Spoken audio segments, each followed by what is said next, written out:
First of all, thank you for all of the help you've given us, all of you. Not only the financial help, which keeps us going, keeps the lights on, but also just attending the Dharma talks and being supportive in that way, participating in the book studies, which we have many of them, and also those of you who work in the monastery, and those of you who may have never been here, but thank you.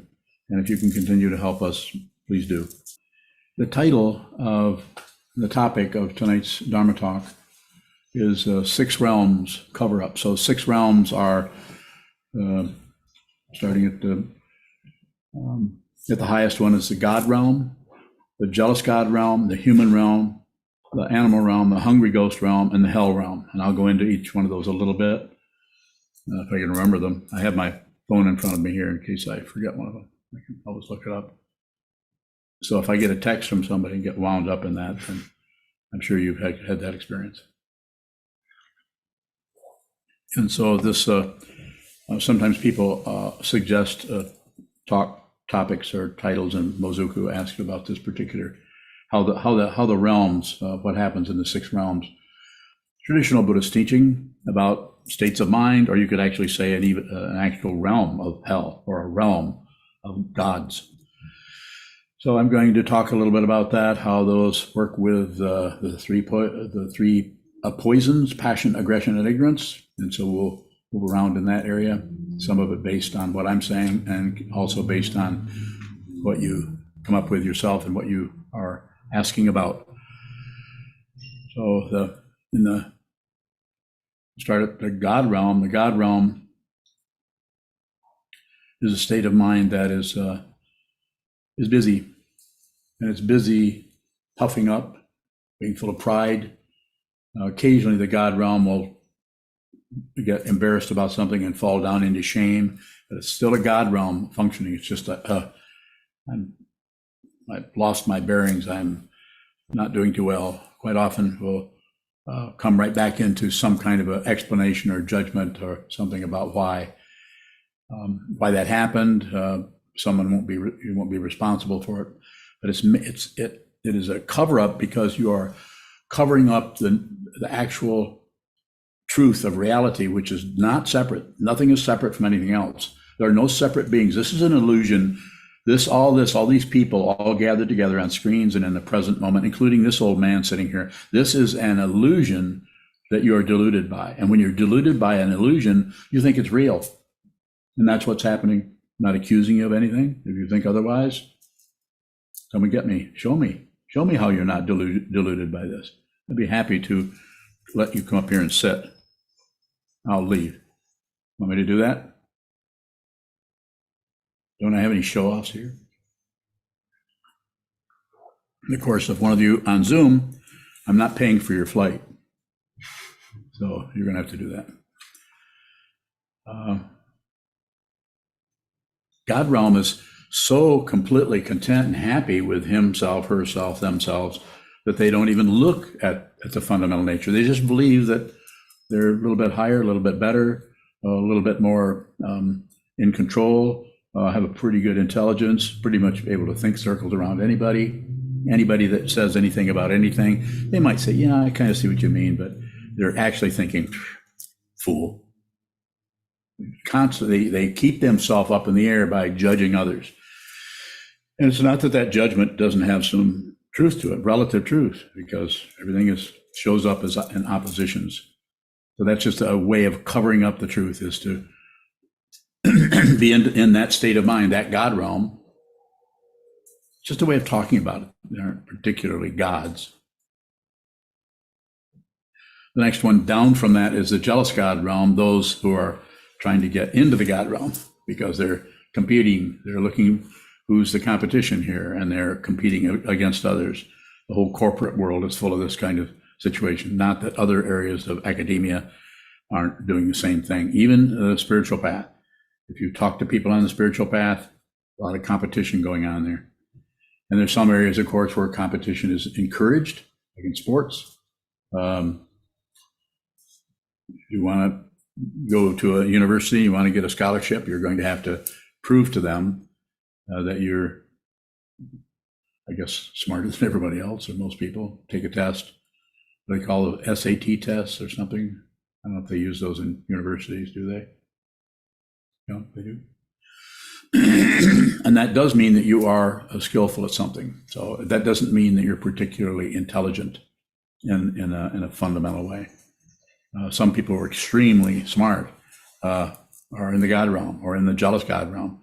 They're fighting with others. They get their cover up comes from looking around and seeing how far, comparing.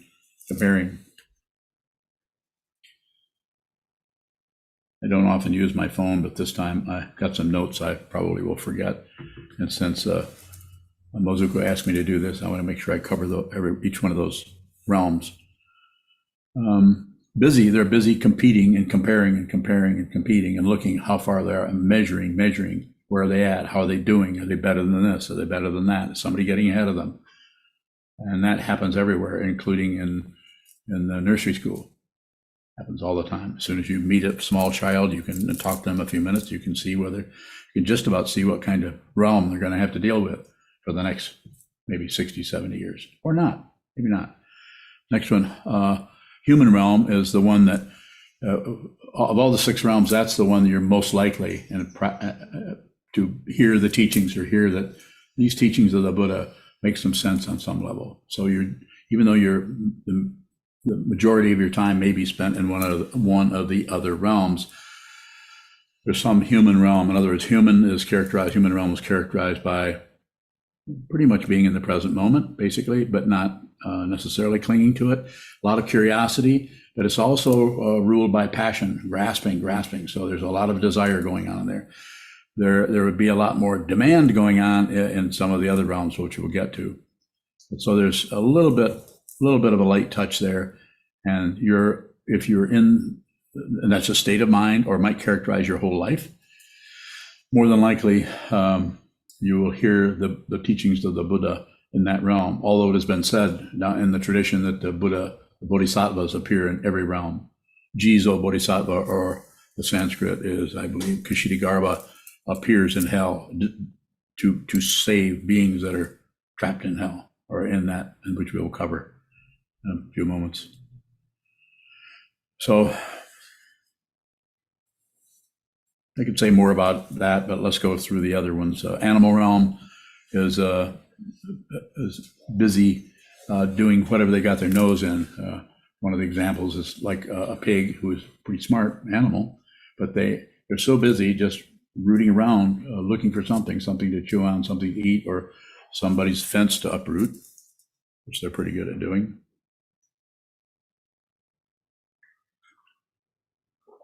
That particular way of covering up is called ignorance. It's like the pig is the cat, the dog, or the person who is characterized by that realm may be very intelligent. So that area is actually, we're not looking at judging or determining who's ahead of who here. But for instance, just an image of a pig is snuffling along, not even paying any attention to birds or the sky, or looking around at all, very little curiosity. But now when you come to the cat, cats are curious. And that's why you can see most cats are trying to figure out a way to continue to be a cat, but get into the human realm. But they want to still be a cat. So that kind of holds them up a little bit. Anybody know any cats? We all know cats. I was watching, as I was looking at the screen here, I noticed that somebody's cat, who was it, walked in front of the screen? Was that Cindy's cat? I think it was, black and white cat. Yeah, goes in front of the screen, and that's all. That is a good example of mind training. Just watch what moves. If you watch that cat, you won't even know what it is. You might see black and white, you might see the contrast, but you're looking at the texture of it. Treat your thoughts just like clouds in the sky, or like a cat walking in front of your field of vision, so that you don't add, subtract, or divide and get caught up in these realms that are devastating. You may not think so, but they are. And so, human realm, lots of curiosity there, lots of creativity there, making up things, Sometimes people just invent things, and it can be anything from cleaning house to painting pictures. And it's rather than being an actual fundamentally creative situation, it's used as a cover-up. Lots of variables there, lots of nuance that we can go into if you ask questions that lead us in that direction. I don't do things by myself. I do it with people. Why? You already know about that. Animal realm is, we went into that a little bit. Hungry ghost realm was next to the last one, and the sixth is busy lusting or grasping or chasing or demanding something, going after it with a lot of power to get what they want, to get that. And it's characterized in the tradition by images. This is in ancient times. People with really huge stomachs that symbolizes hunger, and then little tiny mouths that symbolizes there's no way they can satisfy that hunger. You'll see this in paintings and drawings here and there. Hungry ghost. And is there a Buddha, a Bodhisattva teaching in that realm? Probably. The chances of anyone hearing anything, a cover up of grasping or greed, you could have that where somebody just as so, it could be a hungry ghost realm where you're just trying to make money, more money than anybody. Like the billionaires that are spending so much money to go down and look at stuff at the bottom of the ocean. Might be other ways to spend that money, but it's their money, right? No, it doesn't belong to anybody. That's an illusion. When somebody says they're a self-made man, very disturbing thing to even hear about. You can't do anything by yourself. You think you can? This is incorrect. So the hell realm, and we can go back through any of these if you have questions. The hell realm is busy fighting, at war, anger. And a person might not be in this 24/7, but that might be their go-to when things get frustrating and get difficult in some way. Immediately, they just want to lash out. They want to stop what's happening. And of course, in all these realms, where this is coming from is dependent origination. There's no separate things anywhere, and it is generated by karma, which means action. That is way in the background. It's not in the room you're in. You're walking across the room and someone says something or does something that offends you, upsets you, irritates you, and anger arises. That anger is to cover up the truth. It's not really to hit the person or kill the person or shake your finger at them or yell at them, scold them, correct them. It's to cover up the truth. And what is the truth? There aren't any separate things anywhere. Even human beings are separated, but your true nature is not just a pile of thoughts and emotions that you grasp onto and think, this is me and this is how I feel, and I'm not going to put up with this crap anymore. Next thing you know, you're hurting someone who doesn't even realize that they have offended you or triggered you, but you're blaming them because you cannot be responsible for the emotions that arise in your mind stream. And if you can't be responsible for those, I'm not talking about ego's responsibility. I'm saying if you can't be responsible for those, you'll shove them onto somebody else. You'll blame someone else. And then you'll be surprised that they're maybe offended, or they said, well, don't you see that you've caused that you've done this? You're the one who did this to me. You can't do anything to anyone else from the fundamental point of view of cause and effect, other than just cause and effect. But the personhood that wants to attach itself to that is called ego. And this is what we're endeavoring to do in this path, if I understand the path of the Buddha's Dharma. Maybe I do, maybe I don't. But this is how I teach it, because that's what I'm looking at everywhere. So what do I mean by responsible? I'm not saying to blame, but if emotions arise in your mind stream, these are your emotions. I've been saying this for at least 10 or 15 years. No one pours a bucket full of emotions in you. It may look like it, but they are your emotions. When I say be responsible, just receive those. Don't abandon those for who did it. Don't abandon those. Don't let that particular situation drive you back into hatred or passion, aggression, ignorance. How do you do that? You have to receive it. You have to be completely generous with whatever arises. Don't turn down this incredible gift of realization just because it comes in the form of your neurosis, because that's how it has to come. You have to see who you are. You have to see the shit you're trying to avoid. That's why this is not a path of believing in something up there, believing in a golden Buddha. This is just to give you a reference point. This is a chunk of wood with some gold leaf on it. It's completely worthless. It is not worth any more than this speaker system, or that scroll, or this plant, or this ikebana, or that glass of water, or this old monk, or anything. The elseness of it is gone. It collapses into your perception of what this is. Perception only. There is nothing. You are not perceiving anything, and there's no one perceiving anything. It's called non-dual. It's called Advaita. That's a fancy word if you need it, but it just means there aren't two things. And if you go on believing that there are, then go ahead, because that's the beginning, is seeing that you're operating out of a belief rather than out of something you actually perceive yourself. You just believe it. It's safer to believe it. That's the God realm. I believe that I mean, my gosh, I've got a Mercedes and 2 Harleys in the garage, and I'm getting ready to buy another one. And I live in a $2 million house, or maybe even $150,000, maybe not that great of a house, just kind of a poor person's house, 200,000, 300,000, those kind of poor people. You know what I'm saying. I don't need to elaborate on this too much more. So those are the 6 realms, and if your go-to for how to cover up your feelings is anger, then that's a hell realm mentality. It doesn't mean that you're in the hell realm all the time, but please listen to me here. I have your ear for another few minutes, half an hour, 36 minutes, whatever it may be. Don't go into the elements. In other words, don't die. Don't get hit by a truck tomorrow.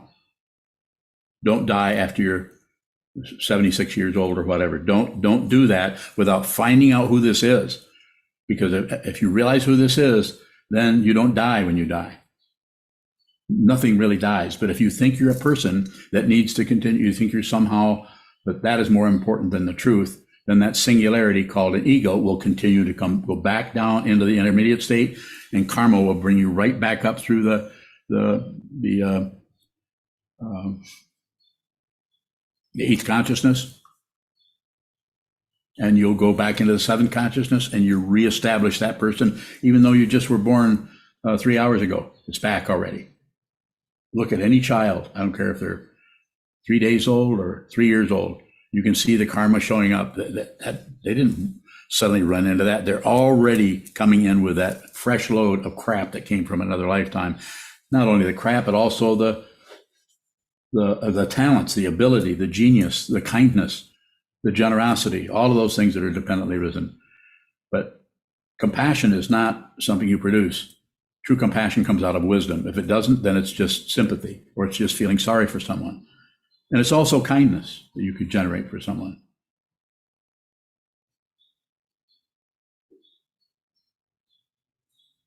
Have some questions? I'd be happy to respond to them.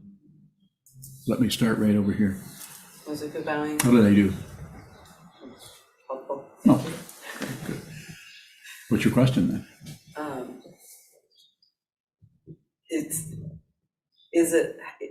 How is it helpful for us to look at how we go to these mentalities?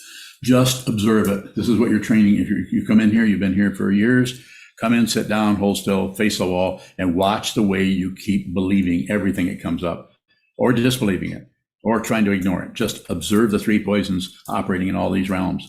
Observe, observe, observe. You can't fix it. You can't pull it out of there. It's not like pulling teeth. You have to see there are no teeth.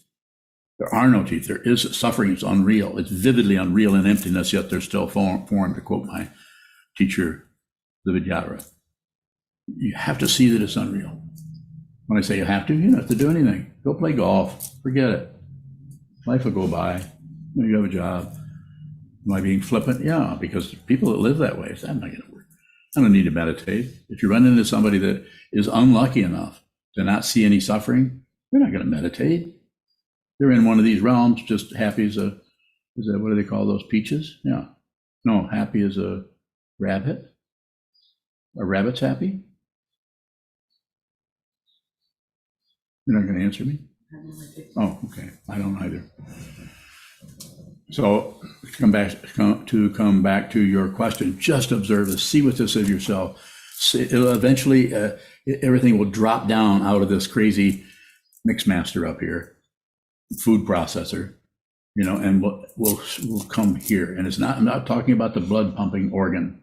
I'm not even talking about the heart chakra. I'm talking about here. It's not.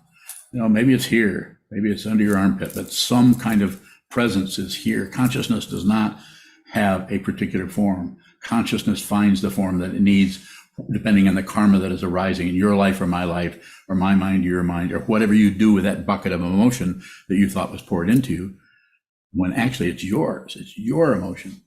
Feel that. Feel it all the way to the center of the earth. It might sound a little romantic, but I mean it. Feel it. It'll feel like, if you really feel it and don't cover it up with any one of the functions in these realms, the six realms of passion, aggression, ignorance, pride, envy, and so on. For my life, or whatever. Is that me? No, it wasn't me. That was my voice. Get it straight.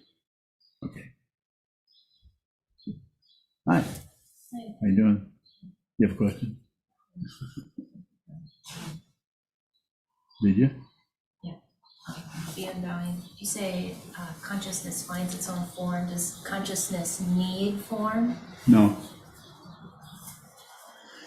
What happens is consciousness, for who knows what the first cause for anything is. Consciousness, we just wake up in a body, and then we're trained by other beings who woke up in a body, as they call mom and dad, and then they, depending on their clarity or the lack of clarity, then they try to corral us and control us and tell us this and tell us that, and be good, don't be bad, or I'll spank you. And then we slowly get pulled into this whole dynamic. But we bring a lot of baggage in with us also. So all that has to be dealt with. That's why the practice of meditation is so important, not whether you believe in Buddhism. Beings who... Yes, sir. Geez, I'm bowing. Are we able to observe the other realms from the human realm? Can we have the hell realm arising, but still are we able to relate to it from the human realm? Yes, you can. Yes, you can. You would see the human realm. You would realize that you're in that area where there's curiosity. There's a sense of a kind of depression can come up in that, a kind of a nameless negativity that shows up in that realm that is not going to show up so much in the other realms because you're too busy covering that stuff up. And the gateway, the Dharma gate for a particular person in the human realm is probably going to be some depression. And what do I say about that? Just look at it. Peter bowing. The human realm. You would realize that. Are we able to ask questions now? Not yet. Wait till I get done with the question I'm in the middle of. Thank you. I'm not sure what the technology is doing here, but do you have any idea, Wando? Yes, one gentleman keeps on muting himself. I just put it in the reading room. Who was that? Peter S. Freebrooks. Okay, so he hasn't been here before, probably. Okay, well, we can let him know how to do it. You finished? Doesn't feel like you did. Chi, I'm bowing. The idea of observing the hell realm, so I may have just intense rage or anger, and there's still some space to observe it. Is there any way to observe the human realm in a similar way without the absorption or being lost in it, bowing? Yes. Wake up. There's going to be some kind of grasping or attachment until there's an understanding that there's no solid being. And so I don't know how to describe that. I think it shows up different for different people. Some people still have a strong load of karma, causes and conditions to deal with. Someone can be, just like you've been studying young men and giving talks on, that person had just by his way of teaching, had a very unusual dynamic that happened, much different than more traditional teachers. More? Okay. Cheese, I'm bowing.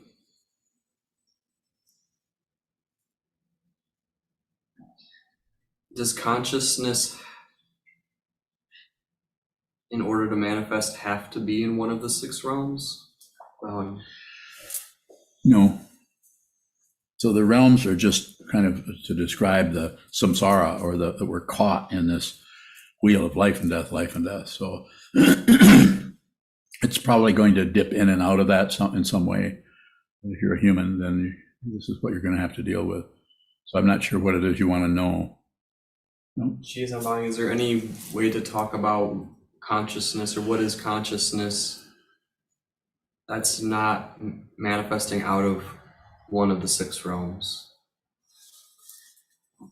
Well, I'm not saying that it wouldn't be something, but it could be in a formless realm, could be in some other shape that I have not experienced or don't understand. But I think it's pretty unlimited as far as where it can go.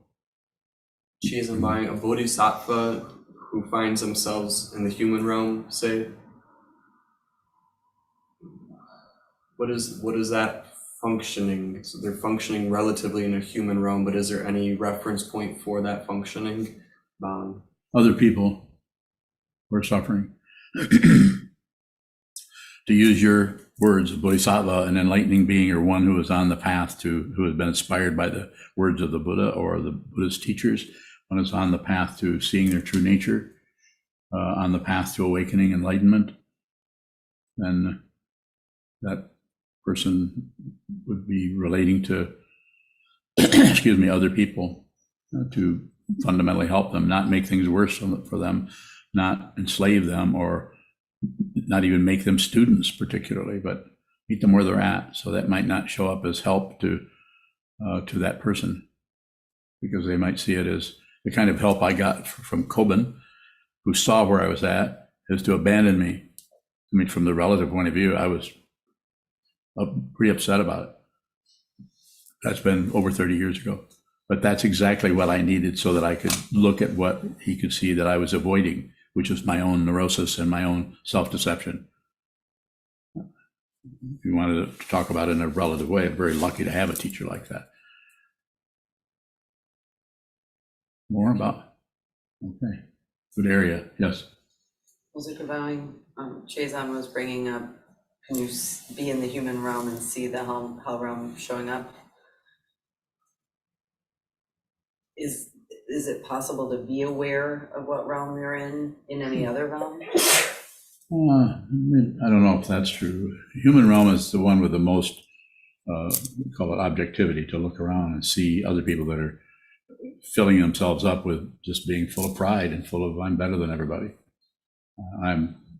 We see that in Buddhist monks that are full of themselves. They don't see it. And does that mean, well, I see it and so I'm able to? Not necessarily. Don't need to be correct about anything. One more, and then I'm going to go to the gentleman we put on hold here. Go ahead. Was it bowing?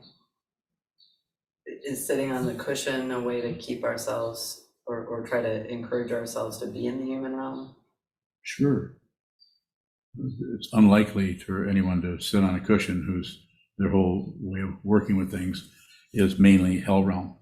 But they're going to be a person who's in the human realm or in that state of mind that there's some equanimity that just rises out of their karma.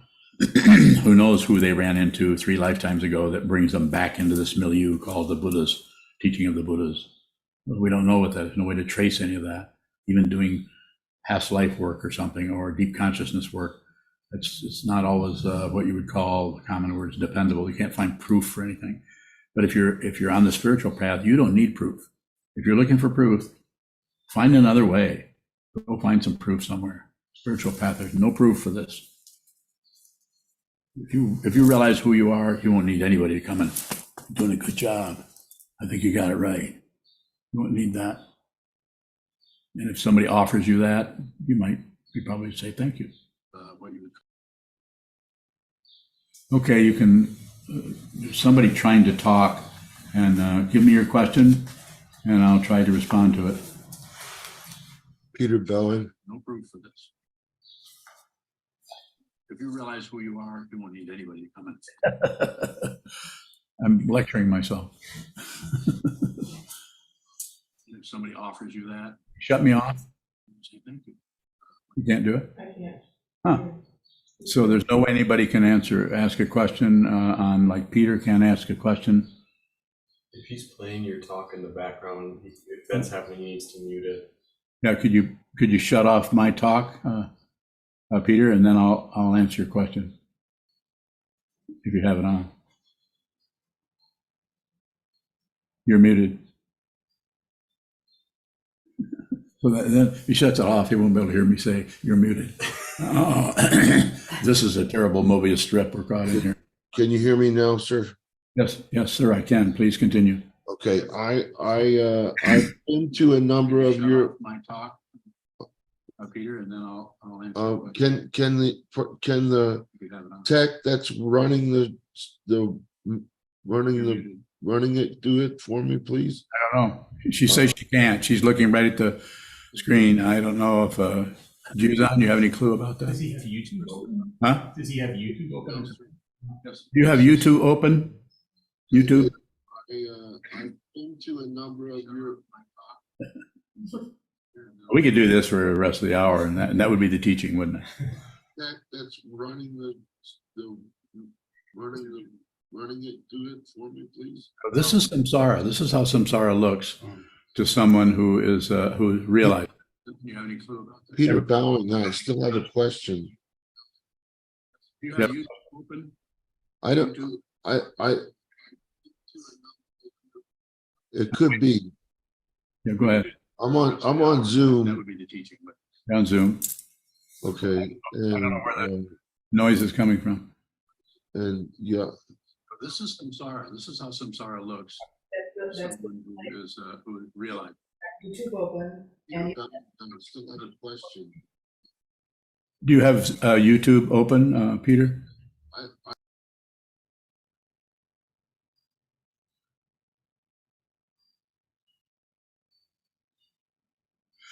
So why don't you type your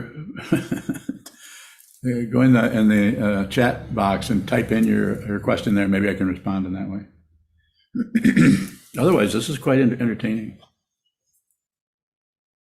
Yes, sir. How do bodhisattvas help beings outside the human realm if they can't hear the teachings? It's the intention to serve and to help others. The time frame is there is no time frame. So even though the intention to serve, even though the person is like this and is walking by, people all over the place are totally ignoring this. It's the intention to do this. There are no separate beings. It just looks like it is an illusion. And it is such an incredible illusion that if you don't see who you are, you don't see that, then you will be stuck with that illusion. You'll go down and be whatever. No way to know. You'll be stuck to relative truth. Good luck. But we could also come back and say, well, that's true. Then it doesn't matter, does it? I don't know. I'm not a philosopher. But we could check with Kierkegaard or Nietzsche or some other psychological smarty pants. Peter Bowing, Yes. I think that I have you cleared up on the video and sound. Let's have your question. Yes, sir. I have been to your meetings about 4 or 5 times in the last year, and I would like very much to meet with you if I can possibly, and ask some more personal questions. Yes, just go on the website and a contact person is on there. So Yes. yeah, go through Chiazan. He's on there. He is the Sukansu here. So his contact info is there. Go there and talk to him about it, and he'll set it up for you. Thank you, sir. Yes, sir.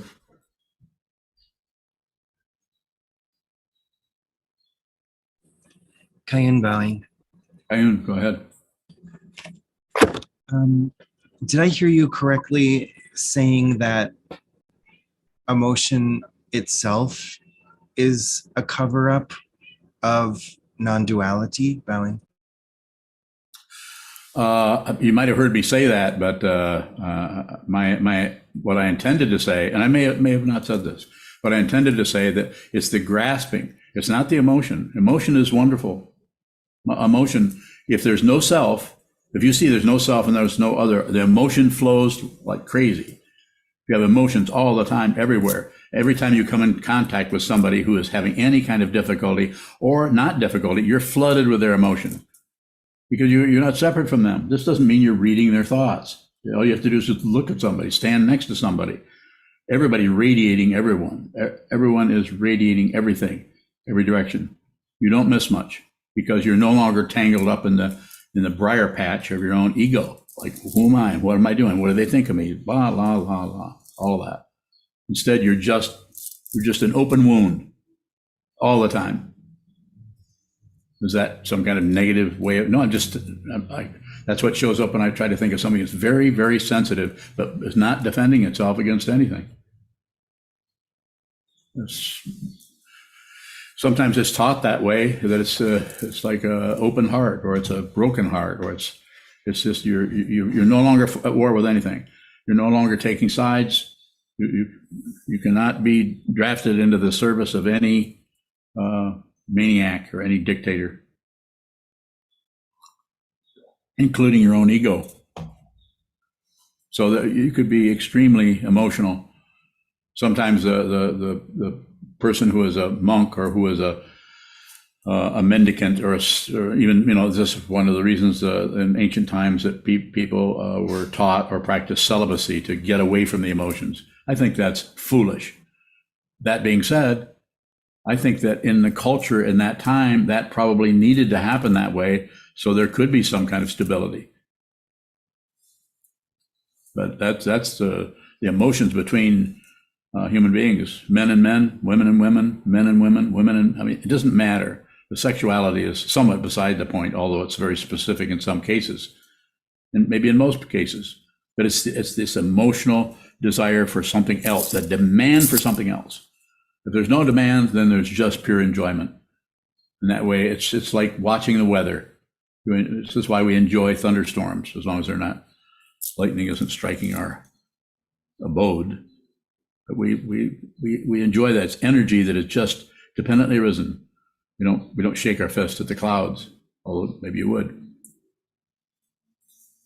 So is that helpful, or did I get close to what you're looking for, or is there something else? Yes, that's helpful. I appreciate it. I had another question. Yes, sir. You said that true compassion comes from wisdom. Yes. Does the other work, meaning wisdom, comes from compassion? Bowing. It's the same thing doing two different things. It's the same energy of just realization. You're no longer a separate being. You're no longer, and there's no experience there. It isn't like you're experiencing being not separate. If you're experiencing something and you think there's someone experiencing something, this is the very nature of confusion, is to think somebody is experiencing that. But you are, the way I would say it is, whatever you feel, think, hear, smell, taste, you are that. It isn't someone over here doing that. It's identifying with this body-mind complex as an extremely powerful magnet, and it's the seduction there is intense.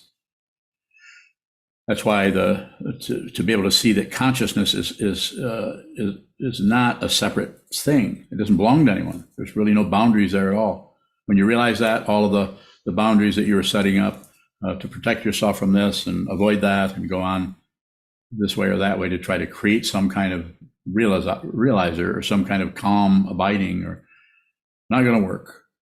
Maybe for a little while, maybe for 50 years, but you still have to face death. You still have to die after you spend a whole lifetime covering up what you needed to look at. What you need to look at is embarrassing. And you need to be embarrassed, or you're not going to transcend this personal self, because that's one of the last hideouts. Can't quite do that. This is what, out of his incredible generosity, whether he knew he was generous or not, it doesn't matter. He probably didn't. He was just a Buddhist monk who related to me as he saw me, Kobanchi no Roshi. And he related to me in order to fundamentally help me, not to be my buddy. And what did that do? Triggered a lot of pain that I wasn't willing to see until he came along and went like that. And then I started looking at what I'd been able to cover up for the last number of years, quite a number of years, by doing what? Meditating, tantric practices.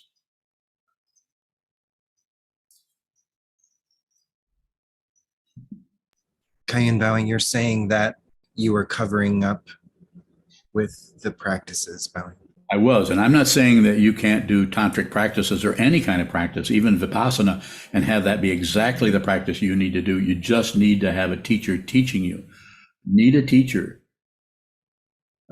But you don't have to believe me. You could say, well, Sokuzan thinks that, but I think I can do this myself. Go ahead. There is no self. So it's pretty hard to do it yourself.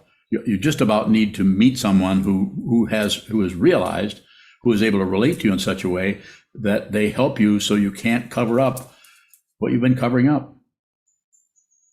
As the saying goes, you get too close to the teacher, you get burned. You don't get close enough to the teacher, you don't get enough heat.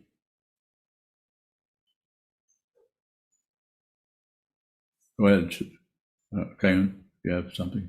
Kayan Bowing, this might be getting into the weeds a bit, but I'm just struck by the fact that you did have a teacher in Trungpa Rinpoche when you were doing the tantric practices. Yes. Was some dynamic in that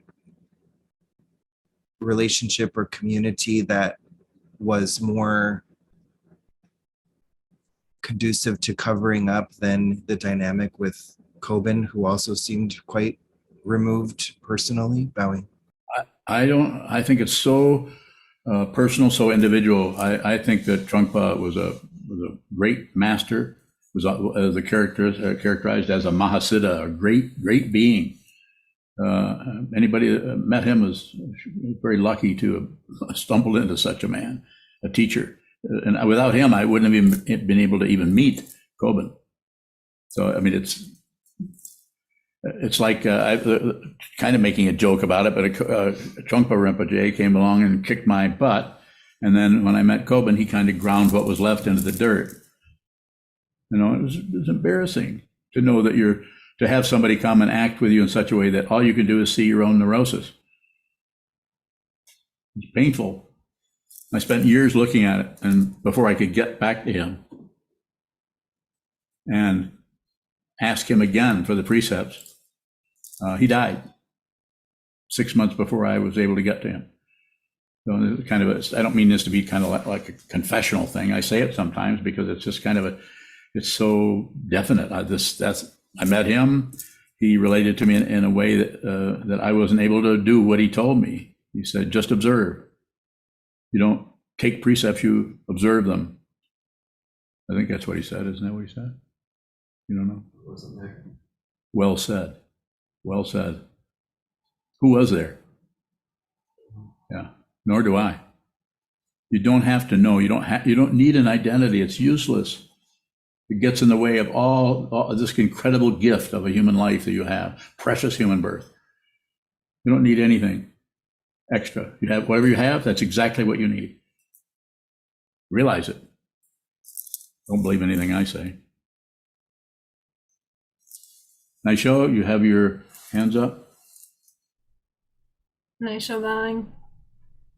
Is there a difference between returning to samsara involuntarily versus voluntarily, as in taking vows?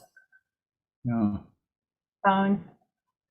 I think that ultimately there's no difference, but relatively, as far as the path goes, yes, there's a difference because you're deliberately receiving vows and saying, I vow to be with all things. I vow, and that includes your own death. That includes other people's deaths. You just vow to be with all things, and that as long as there's a self there, there's going to be a self that's trying to figure out how to do that, or figure out how, if they even can do that. But when one realizes what this is, then that vow just takes over. There's no personhood there anymore. The vow is what you're doing. to be with all things, no matter what it is, which could be anything from oblivion to stardust. You don't mind because you don't see different things anymore. Naishabang, I meant after the death of this body. Bowing. So from the point of view of realization, there is no death. So you may come back, you may not. But as far as there being a difference, as long as when you ask the question, then I'm saying just continue to look at that difference so that you see what it is, rather than this old man says, "Oh, this is what happens and this is what doesn't happen." There is no death. It's an illusion. It's not that the body mind doesn't go back into the dirt or into the water, into the fire, into the air. Yes, it does. Anything that shows up, all compounded things, will vanish in time. That's what we are. We're compounded. Body mind has this kind of a form. More Naisho?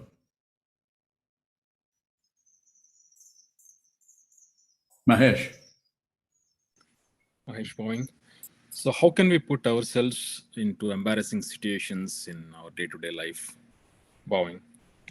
Well, I don't know if you can deliberately do that. Just hang around me, I'll make sure you get embarrassed. Well, I can't really guarantee that because you have to do it. You have to see. I may not be your teacher. You're still looking for a teacher. And so that tells me that I'm probably not your teacher.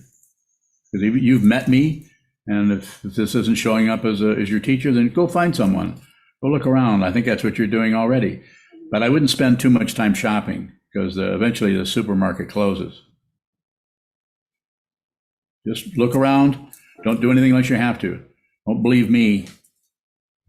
Don't believe, don't disbelieve. Don't look for anything. You've already been taught. You're already a meditator, so I would think you're doing fine there. It's just that you will need a teacher. And if the one that you met there in Bloomington, if that one doesn't work out, then just keep looking. Yes.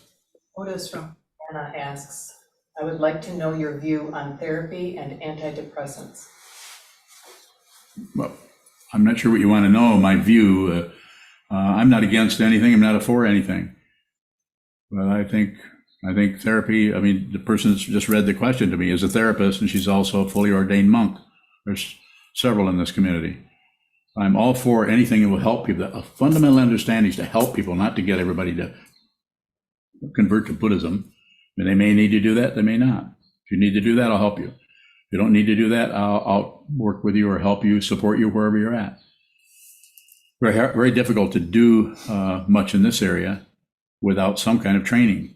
But then there's some people that are never going to meditate. There's too many roadblocks. Their culture, their preconceptions, their opinions, their judgments, how they've been trained, what kind of karma is showing up for them. The only people that may be able to help them are therapists. They would be very lucky, as far as I'm concerned, to run into therapists who are also monks, who already know they should not meddle with other people's karma, but they need to help them fundamentally. Not always easy to do that. Quite often people might feel helpless because it's difficult to help someone when you know that people have to do this themselves.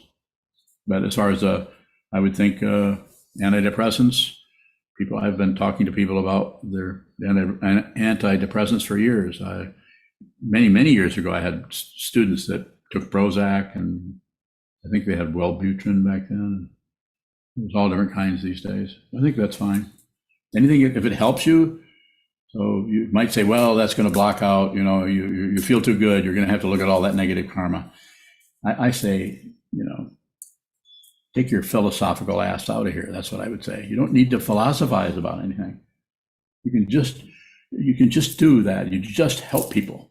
And but if you have a standard, you're always living up to a standard. Like, I can't do that because I'm a monk, or I can't, you're not going to help very many people. Fundamentally, you might help them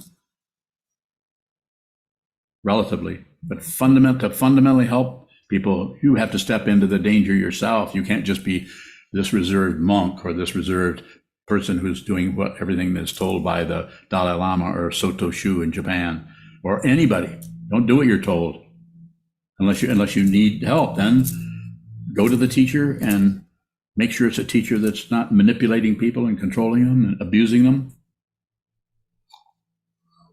if you can, and then get their advice or get their help or get their support. But I'm all for that. Get whatever help you can get. As I've shared with some people, I don't know if it's going to work, but I've been microdosing on psilocybin to try to work with my skin pain, because it's pretty disruptive and very painful and hard to sleep. I don't know if it's working or not. So I'm not sure where you're going or not. Go ahead, Yuhong. Yuhong bowing. Thank you. I have a question Yes. about Kai-Yun's first question. When you say the grasping and demands, are you saying that I still believe the false identity that I think I'm a solid being? Bowing? I think that comes out of that, because it's like if you don't get your way and something happens and somebody takes something from you, or using something in such a way that they shouldn't be, because of, that is yours. It's up to you to. The simple one is jealousy. I understand. So we're going to look at certified, not just used. I'm not sure what the technology is there. You have any idea about how to stop that? Being a technological person? Kai-Yun bowing. Peter's just unmuted himself. Peter Oh. Bowing, I'm sorry. I Okay. fixed it. You're totally excused. Now, what was that question again? You answered. Oh, well, all right. What did I say? To keep looking, bowing. To me, bowing. That sounds like something I would say. Yes. Further questions? David Bowing. Naveed? You point to your chest when you talk about consciousness. Yes.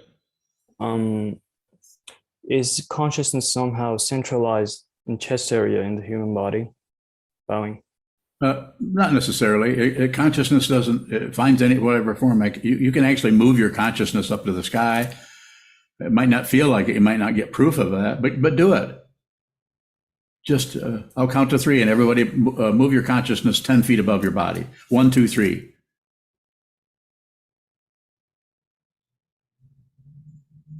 I'll bring it back down. 1, 2, 3. Did anything occur? Probably not, because we're talking about a realm that is not available to the thinking, processing, grasping, loving, hating mind warfare. But that's available to you. It's available to you. It's not some kind of a God realm or some kind of dreamscape. You will not have an experience there. Now, I'm not saying that experiences will not show up there, but it will not happen to a person. And if it doesn't happen to a person, you may not be aware of it, because you need the personhood to actually see what is coming and going.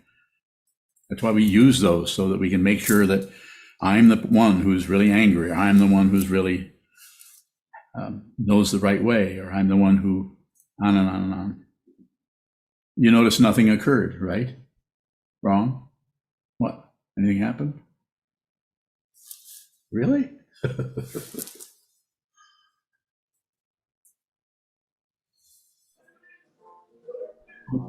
You just stopped at the ceiling.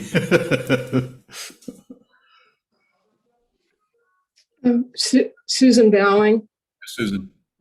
So, Sokuzan, if you are empty of my projections about you, my opinions, my judgments, then who are you? And without my projections and opinions and judgments, who am I? Bowing. Thank you, Susan. We are not separate. We're also not together. But the fundamental nature of consciousness is that it doesn't have a form. It's formless. And it does not appear, therefore it cannot disappear. It is not dependently risen. Everything that comes and goes in consciousness. And consciousness appears to come and go in our bodies, because it's just the nature of consciousness to, put on a lot of shows.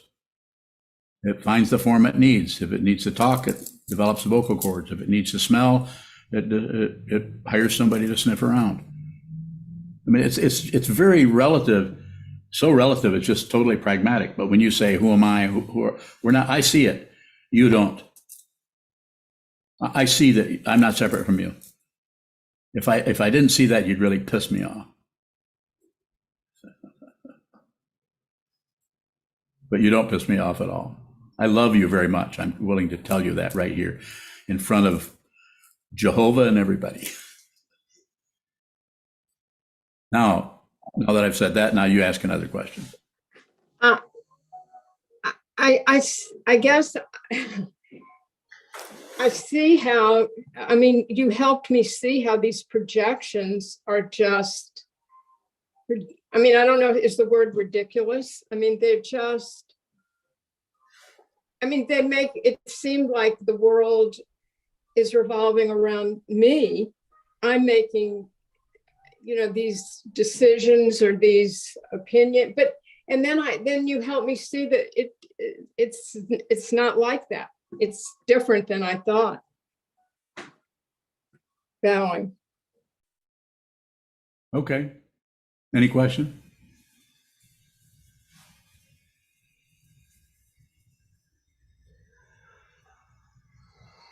Yuhong bowing. In order to see Buddha's mind, besides meditation, anything else we could do? Bowing. We're doing it. We're getting together as a sangha or community, even though you may never come here again, or you may come here indefinitely. You may start your own community. I have no idea what you need to do, but this is what you're doing. We're studying this together.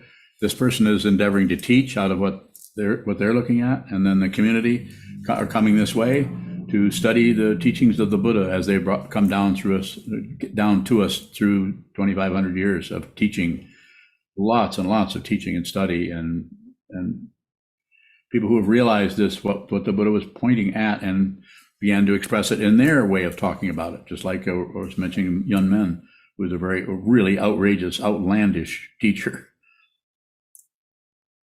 And so community, sangha, the teaching, the dharma, and the teacher or the teacher, your teacher.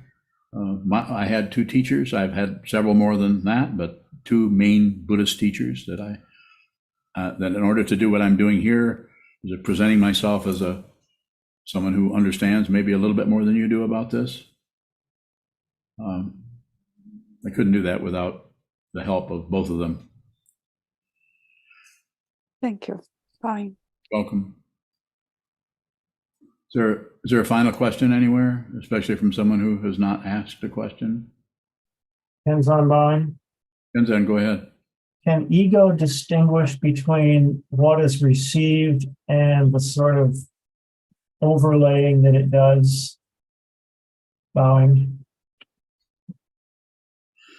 I think the thing with the ego is it tends to catch on just enough, but wants to be included, because the ego, until you realize that there is no self, you'll still always be worried about what you say, and you'll try to plan what you're saying and plan what you're doing to have the best possible outcome.